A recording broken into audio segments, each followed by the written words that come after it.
रंग माझा वेगळा या स्टार प्रवाहावरील लोकप्रिय मालिकेत डॉक्टर कार्तिक इनामदार या प्रेमळ आणि समंजस पात्राची भूमिका साकारून प्रेक्षकांच्या मनात घर करणारा अभिनेता आशुतोष गोखले आता नव्या रूपात प्रेक्षकांसमोर येणार आहे। स्टार प्रवाहाच्या आगामी नव्या मालिकेत आशुतोष गोखले मुख्य खलनायकाची भूमिका साकारणार आहे। मालिका म्हटली की त्यात नकारात्मक पात्र आलेच, त्यामुळे आशुतोष नेमक्या कोणत्या मालिकेत खलनायकाची भूमिका साकारणार हे जाणून घेण्याआधी चॅनलला नक्की सबस्क्राईब करा।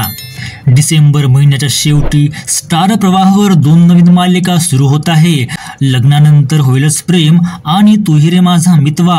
23 डिसेंबर पासून तू ही रे माझा मितवा ही नवीन मालिका प्रेक्षकांच्या भेटीला येणार आहे।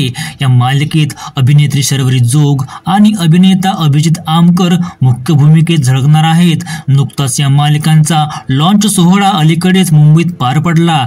या कार्यक्रमादरम्यान तू ही रे माझा मितवा मालिकेतील खलनायकाची भूमिका कोण साकारणार यावरून प्रेक्षकांना एक मोठं सरप्राईज मिळालं। मालिकेत खलनायकाची भूमिका अभिनेता आशुतोष गोखले साकारणार आहे। आता आशुतोष गोखलेला खलनायक म्हणून प्रेक्षक कसा प्रतिसाद देतील हे पाहणे उत्सुकतेचं ठरणार आहे।